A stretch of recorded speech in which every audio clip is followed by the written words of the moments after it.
সূর্যের আলো চোখে পড়তেই ঘুম হালকা হয়ে যায় তের। গত রাতে অস্বস্তির সাগরে ভাসতে ভাসতে কখন ঘুমিয়ে পড়েছিল মনে নেই। বিরক্ত হয় সূর্যের ওপর, হাত দিয়ে আড়াল করার চেষ্টা চালায় মুখখানা, তবুও কাজ হয় না। আলোটা আসছে কোথা থেকে? টেনে টুনে চোখ খুলে দেখে জানলা খোলা। এটা তার নিরামিষ জামাইয়ের কাজ, ভালোই বুঝতে পারছে। কিন্তু সাহেব কোথায়? আড়মোড়া ভেঙে উঠে বসে তে। পরিপাটি রুম এবং ব্যালকনিতে মেলে দেওয়া শার্ট দেখে বুঝতে পারে লোকটা অফিসে চলে গেছে। তে হামি দিয়ে বিছানা থেকে নামে। এলোমেলো চুলগুলো হাত খোপা করতে করতে রুম থেকে বের হয়। প্রথমেই চোখ যায় ইয়ঞ্জন বেগমের দিকে। সে ড্রয়িং রুম ঝাড়ু দিচ্ছে। তেকে দেখে তিনি ঝাড়ু রেখে এগিয়ে আসে। তের পা থেকে মাথা পর্যন্ত পর্যবেক্ষণ করে বলে, গোসল করে নে গিয়ে। তে আবারও হামি দেয়। তার ঘুমই সম্পূর্ণ হয়নি। এখন নিজের তুলতুলে বিছানায় গিয়ে আরেক দফা ঘুমিয়ে নেবে, এটাই তার প্ল্যানিং। কিন্তু নিরামিষ বরের নিরামিষ মা গোসল করতে বলছে, মারতে চায় নাকি? জ্বালিও না বড় মা, আমি শুধু আজকে কেন, কালকেও গোসল করব না। পানি দেখেছো যে ঠান্ডা, শীত পড়ে যাচ্ছে। তুমি কি ফিল করছো না? 2 দিন পর পর গোসল করা শীতকালের নিয়ম। ইয়ঞ্জুন ভুরু কুচকে ফেলে। এরকমইতে ঠান্ডার দিনে সে গোসল নিয়ে বাহানা করবে, কিছুতেই গোসল করতে চাইবে না। 1 দিন না 2 দিন পর পর তিনি গোসল করবেন। তে কথা বাড়াস না, জলদি গোসল সেরে আয়, এখনই সকালে চলে আসবে খেতে। তে বিরক্ত, চোখ মুখ কুচকে ফেলে। রাতে তোমার ছেলে ঘুমাতে দেয়নি, জ্বালিয়ে মেরেছে, এখন তুমি জ্বালাচ্ছ। তোমরা দুজন কি ঠিক করে রেখেছো আমাকে শান্তি দেবে না? লজ্জা পেয়ে যায় ইয়ঞ্জুন, মাথা নিচু করে ফেলে। অস্বস্তিতে হাসফাস করছেন তিনি। ছেলে এবং ছেলের বউয়ের পার্সোনাল কথা শোনার ধৈর্য তার নেই। বেশি কথা বলিস না তে। তে দীর্ঘশ্বাস ফেলে। বলবো না, তোমার ছেলে কি করেছে শুনবে না? বজ্জাত ছেলে তোমার। তুমি তো জানো আমি ঘুম কতটা ভালোবাসি। তোমার নিরামিষ ছেলে আমার ঘুমের 12টা বাজিয়ে দিয়েছে। ইয়ঞ্জন বেগম কিছু বলতে পারে না। জিন বেগম চলে আসেন, তিনি রান্না করছিলেন। তে আর ইয়ঞ্জনের ফুসফুস শুনে টিকতে পারলেন না। কি হয়েছে তে? মাকে পেয়ে আহ্লাদি হয়ে ওঠে তে, গাল ফুলিয়ে বলে, দেখো না বড় মা গোসল করার জন্য চাপ দিচ্ছে। এই ঠান্ডায় গোসল করা যায়? আমাকে আর বড় মার পছন্দ হচ্ছে না। সে আমাকে ঠান্ডা পানিতে ডুবিয়ে মারতে চাচ্ছে, ভালোবাসে না আমায়। নেকা কান্না করে বলেতে। জিন বেগম মেয়ের অবস্থা দেখে শুকনো ঢোক গিলে। গলার খানিকটা নিচে স্পষ্ট কামড়ের দাগ, টি শার্টের গলা বেশ খানিকটা নেমে গেছে। পাগল মেয়ের এসবে খেয়াল নেই। জিভ দিয়ে ঠোঁট ভিজিয়ে বলে, তে একসাথে থাকলে ফরজ গোসল করতে হয়, ন্যাকামি না করে চুপচাপ যাও, গোসল সেরে আসো। এতক্ষণে তের মাথায় কথাটা ঢোকে। চমকে চোখ দুটো বড় বড় করে ফেলে। একসাথে ছিল তারা, এটাকে একসাথে থাকা বলে? এখন এদের কি করে বোঝাবে? তাদের নিরামিষ ছেলে একটা চুমু পর্যন্ত খায়নি। দুঃখের কথা তো আর সবাইকে বলে বেড়ানো যায় না। আর চোখে মা এবং চাচিমার মুখখানা দেখে নেয়। তারপর মুখ গোমরা করে বলে, সেরকম কিছু না, আমি গোসল করতে পারবো না, প্লিজ। তোমরা ভুল ভাবছো।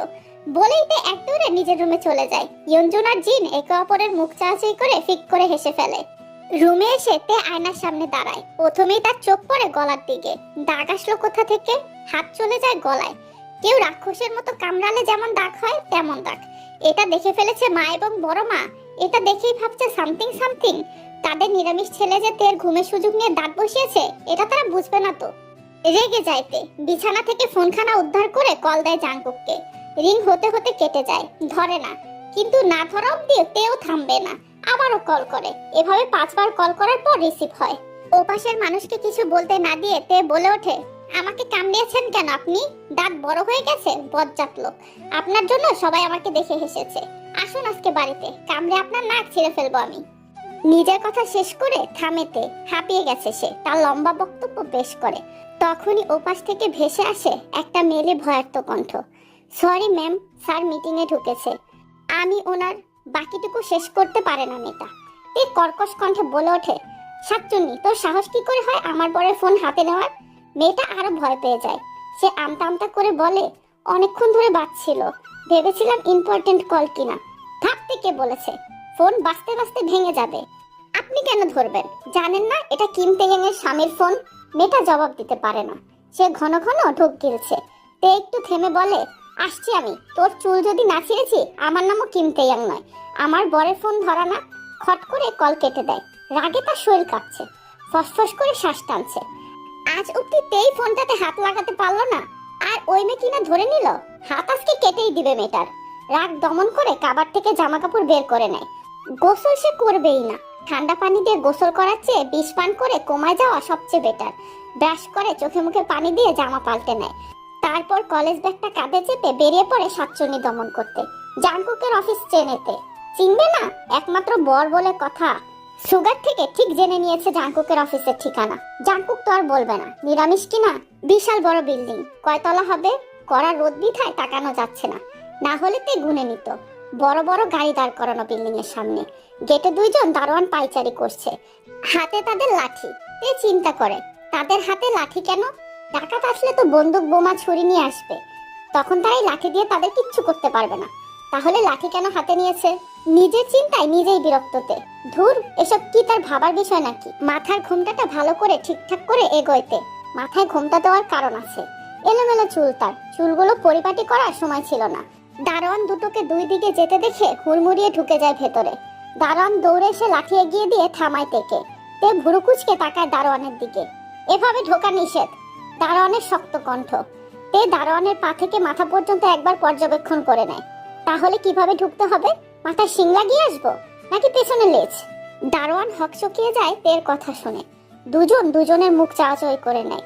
তে আবারও বলে, দেখুন, ভেতরে আমার একমাত্র বর নিয়ে টানাটানি শুরু হয়ে গিয়েছে, আমাকে যেতেই হবে। তের কথা তারা বুঝতে পারে না, তাকিয়ে থাকে শুধু বিরক্ততে। কে এরা, কথা কি বুঝতে পারে না? সরি ম্যাম, আপনাকে ভেতরে যেতে দেওয়া হবে না। রেগে যাইতে রাগ দমানোর চেষ্টা চালায়, সরু চোখে তাকিয়ে দাঁত কটমট করতে থাকে। এদের সাথে কড়া কথা বললে কখনোই ঢুকতে দেবে না, একটু অন্যভাবে চেষ্টা করতে হবে। মুহূর্তেতে রাগান্বিত মুখখানা কাদো কাদো হয়ে যায়। ওনার আঁচল টেনে নাক মুছে নেয়। আমার একমাত্র স্বামী এই অফিসে চাকরি করে, নাম জিওন জাংকুক। ছোট ছোট দুইটা বাচ্চা আছে আমার, আর একটা হবে, 3 মাস চলছে। পেট দেখে বোঝা যাচ্ছে না, তাই না? দারোয়ান শুকনো ঢোক গিলে মাথা নাড়িয়ে জবাব দেয়, না। তে দীর্ঘশ্বাস ফেলে। কি করে বোঝা যাবে? স্বামী যত্ন নেয় না, সংসারে টাকা দেয় না, প্রেগনেন্সির সময় ভালো মন্দ দুটো খাওয়া উচিত, কিন্তু আমি তো মন্দ মন্দ খাবারই পাই না, ভালো মন্দ খাবার কই পাবো? খবর পেয়েছি অফিসের একটা মেয়ের সাথে তার সম্পর্ক আছে, আমি সেই কাল নাগিনীকেই ধরতে এসেছি। আপনারা প্লিজ একটু সাহায্য করুন, এই অসহায় পোয়াতি মেয়েটার একটা উপকার করুন। তের আহাজারিতে মন গলে যায় দারোয়ানদের। আহারে, এইটুকু মেয়ে, তার কত কষ্ট। যাও মা, জিওন জাংকুক এত খারাপ, ছিছি। তে একগাল হাসে। দারোয়ানের 2 গাল টেনে দিয়ে বলে, থ্যাংক ইউ টাক দাদু, বলেই এক দৌড়ে ভেতরে ঢুকে যায়। দারোয়ান বড় বড় চোখ করে তাকায়। এখনো বিয়ে করেনি সে, অল্প বয়সে চুল পেকেছে। চাচা বলতে পারতো, তিনি মাইন্ড করতেন না, তাই বলে দাদু। জাংকুক ডায়াল করে শ্বশুরের নম্বরে। রিং হতে না হতেই নামজন কলটা রিসিভ করে। জাংকুক নিজের হাসি লুকিয়ে বলে, ছি শ্বশুর মশাই, ছি, আপনি প্রেম করছেন? নামজন সবেই মুখে কফি নিয়েছিল। জাংকুকের কথা শুনে ফুস করে বের করে দেয় মুখের ভেতরে থাকা কফি। এমনিতেই গত রাতে গেস্ট রুমে কাটাতে হয়েছে তার, এখন এই কথা জিনের কানে গেলে বাড়ি ছাড়া করবে তাকে। তো তো তোমার প্রবলেম কি? এমনিতেই গতকাল রুমে ঢুকতে দেয়নি, আজগবি কথা পাও কোথায়? হাসে জাংকুক। নিজের কষ্টটা দেখলেন, আমার কষ্ট দেখলেন না? একদিন বউ ছাড়া থাকতে পারছেন না, আমি কি করে থাকছে চিন্তা করুন। অসভ্য ছেলে, আমি তোমার শ্বশুর হই। কিছু পিকচার আমার হাতে আছে।